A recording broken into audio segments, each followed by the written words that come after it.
ඔන්න ඉතින් මේ දවස්වල නිතරම සෝෂල් මීඩියා වල කතා බහ වෙන දැක්කමත් කටට කෙල උනන මේ පැණිසියඹලා වලට තියෙන ඉල්ලුම කොච්චරක්ද කියලා මම අමුතුවෙන් කියන්න ඕනේ නැහනේ.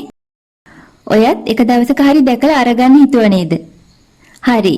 එහෙනම් ලොකු ගාණක් දීලා අරගන්නවට වඩා පොඩි ගාණක් වියදම් කරලා ඔයා සෝෂල් මීඩියා වල දැකපු ඒ පැණිසියඹලම ගෙදරම හරියට හදාගමුද? එහෙනම් ඉක්මනින්ම අවශ්‍ය දේවල් අරගමු. ආයුබෝවන්.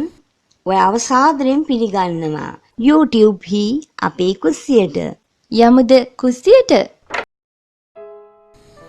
මෙතන තියෙනවා සියඹලා, කිතුල් පැණි තියෙනවා, මිරිස් කුඩු හැන්දක ප්‍රමාණයක් තියෙනවා. තව රස අනුව ලුණු කුඩු ටිකකුත් තියෙනවා. මේවා වලින් තමයි කටට කෙලවන මැජික් එක හැදෙන්නේ. ඉතින් මුලින්ම ලිප තියාගත් මැටි භාජනයට පැණි බෝතල් භාගයක් විතර දාගමු.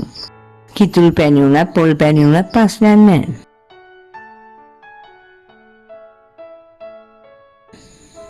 දැන් පැණි හොඳින් රත් වෙගෙන එනකොටම අපේ සියඹලා ටික දාගමු.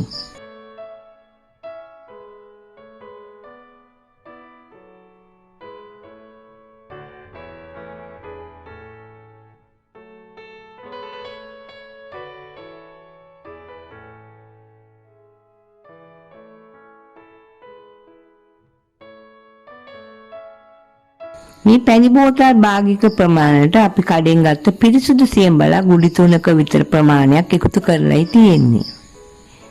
සියඹලා ගන්නකොට කළු පාට කුඩු සියඹලා නැතුව මේ පාටට වගේ තියෙන සියඹලා ගන්න. ඒවා අලුත් වගේම පැණි රස ගතියක් තියෙනවා. ඉතින් පැණි මේ වගේ තියෙන්නයි ඕනේ.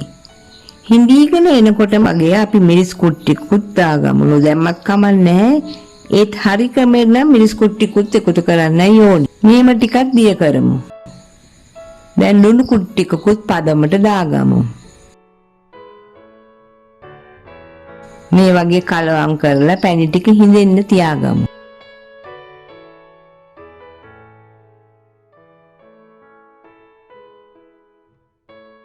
දැන් ලිපෙන් දාගමු. දැන් ඔයාලට පේනව නේද? පැණි ගානට හිඳිලා හරියටම චට්නිය විදිහටම තියෙනවා. මේක තමයි පැණිසියඹලා හදන නිවැරදිම ක්‍රමය. මේවා ඕනම කෙනෙක් ඕනම වෙලාවක කන්න කැමති. ගොඩාක්ම රසයි. සෞඛ්‍යයටත් වාසි තියෙනවා.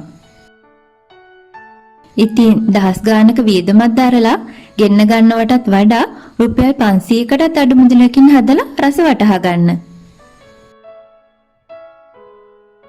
මේ වෙනකොටත් ඔයා කඩේ තියෙන පැණිසියඹලා කප් කාලා තියෙනවා නම් තවත් හොඳයි. එතකොට ඔයාට වැඩිම රස හොයාගන්න අමාරු වෙන එකක් නෑ. මීට වඩා මම මුකුත් කියන්නේ. හැබැයි එක දෙයක් මතක තියාගන්න. මේක දවස් කීපයක් තියාගෙන කන්න පුළුවන් වුණත් මන් දන්නවා එක ගෙදරක එක වරුවක්වත් තියෙන එකක් නැහැ. ඉතින් ඔයා ඉක්මනින්ම හදලා එක්ස්පීරියන්ස් එක පහලින් සටහන් කරන්නකෝ. අපි ඊළඟ වීඩියෝ එකෙන් ඉක්මනින්ම යමු කුස්සියට.